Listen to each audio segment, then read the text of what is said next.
Hello, it's Andy. Today I've got a little project that I've put off for a long time, and it involves push bikes or cycles.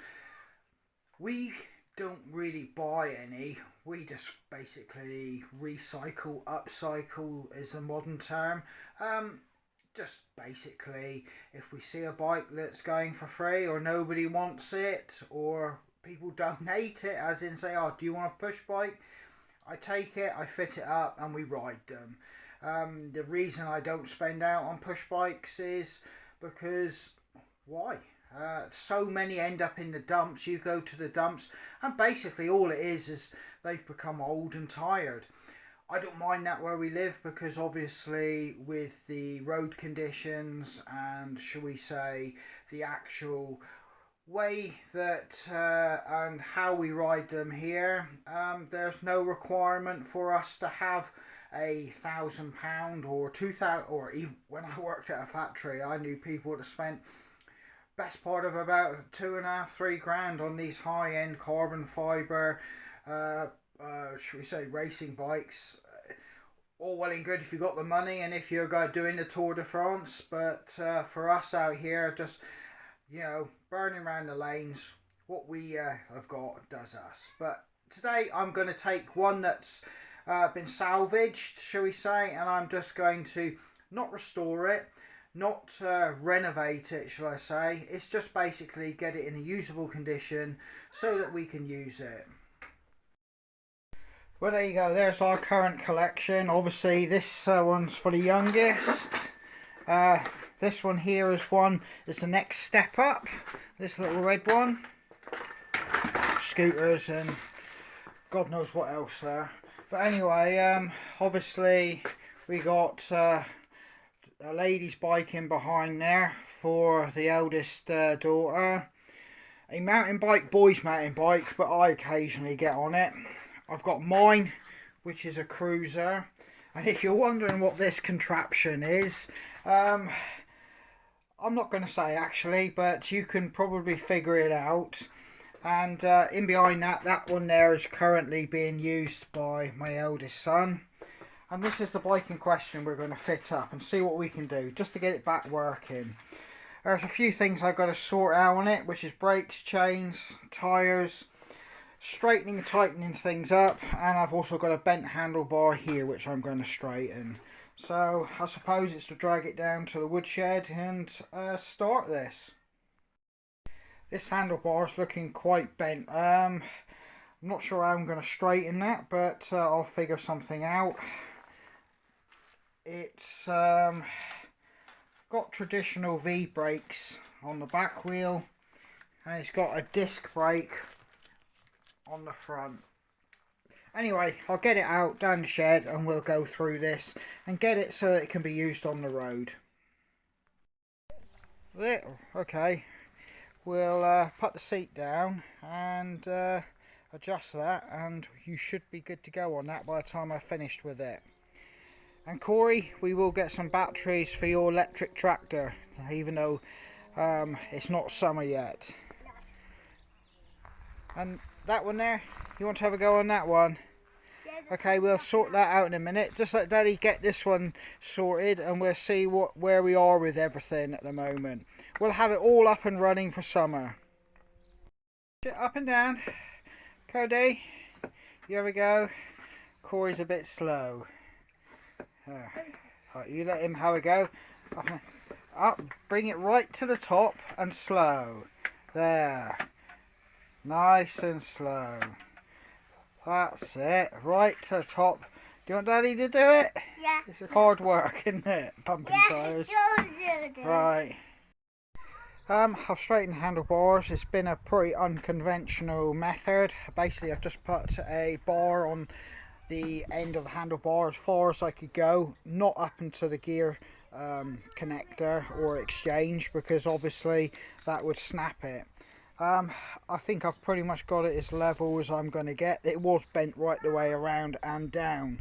So yeah, I think that's good to go, or as good as we're going to get it. So that's one of the jobs done. Tyres, handlebars are done. Now it's to set the gears and sort the chain and everything like that out.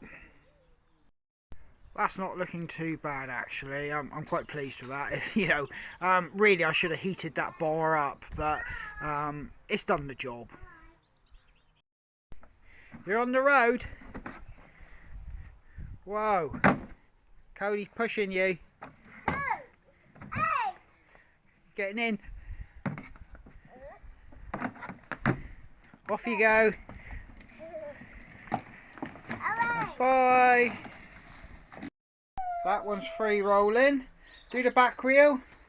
Whoa, that's okay. Right, now I'm going to sort it all out. Do all the chains and give everything a quick oil. What's that? You're going to give him a push, Cody.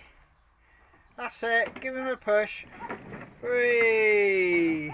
Mind your feet. Lift them up. Lift your feet up and Cody a push.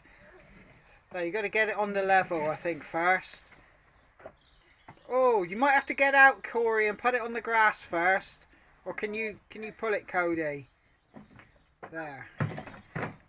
There you go. You've got to work together as a team. Go on. Now try. Right, see if you can push him now. Right, lift your feet up. Crash into the balls. Hey! Right, as you can see, all this is pretty much seized up. I need to get some chainsaw bar oil on that to give it some protection. I'm just using what I've got handy around the house. I'm not buying anything in for this. Yet again, doing everything on the cheap. I'm going to use the two-stroke chainsaw oil as a cat here. He wants to join in. But yeah, I'm going to use the two-stroke oil. It's sort of like a WD-40 penetrating oil. I've got a few things that I've got to sort out. This setup here needs a quick coat of WD-40 just to free up the seals. It's not good for the seals and you shouldn't really use that, but due to the fact it hasn't been used in years, it just needs a quick something to help get it going. Yeah, so I'm going to give all the linkages and all the working parts just a little dab of that two-stroke oil, and then I'll put some bar oil on the chain system here to keep it all moving. This here needs a good soaking because some of that is actually seized up. Yeah, I've got the oil in there, just giving it a swish around on the brush. It looks a little bit manky, but it is it's going to do the job of freeing it up. I've got some gloves because obviously none of this is very good for your skin if you get it on you, and you should, if you know, I should be wearing eye protection, but I've got my glasses, so that gives me what I'm classifying as some eye protection.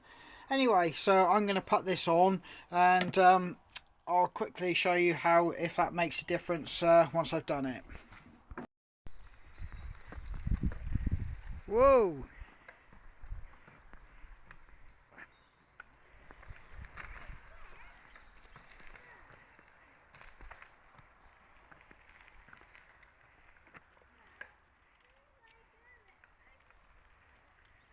One fixed bike.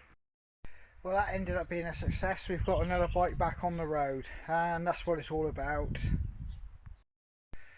Yeah, so like I say, I've got another bike back on the road just by a small bit of attention. Nothing really majorly mechanical, shall I say, as in training or intuition needed in doing that. Ironically, I was a motorbike mechanic when I left school for a while, but I didn't require any of that knowledge to get these push bikes back on the road.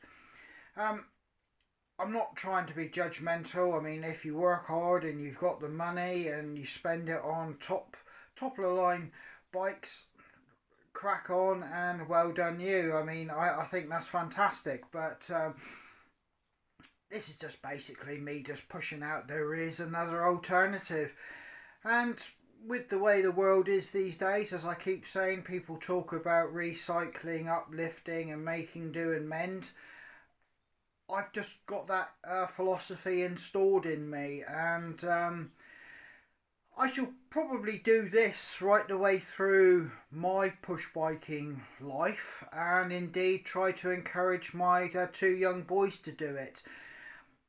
as you can see, we've got another push bike on the road. I've got a couple here which we've salvaged. Some people might say I'm being tight. There's possibly that in it, but if push bikes are going to the dump, and I'll utilise them, and my boys get, shall we say, some mountain bikes out of it, which they can use. And to be fair and honest, here in the rural, shall we say, community, where you've got all manner of, shall we say, agricultural waste, i.e. manure and anything like that, ending up on the roads, your brand new mountain bike is soon going to look and resemble the ones that I've just put back on the road pretty soon. So all I'm doing is keeping something out of the dump on the road, giving my kids a little bit of fun in the process. And as they get older, they'll be able to help me do a little bit more to keep them on the road. But as you've seen today, they've just been around, seen what's going on, and yeah, they've just gone up the road, enjoyed this push bike. The only thing I will say is that for safety, they should have had a helmet on, or my boy should have had a helmet on, but it was just a quick try up the road and back. I strongly would suggest, whatever you do with your children or adults in general, you should really have the safety equipment. In fact, I think you ought to, and I'm going to say you must do it. But yet again, in my defence, I'm just out my back door, just letting my little boy have a little whiz round, quick little try, and then come back in. And we're all pleased with the result.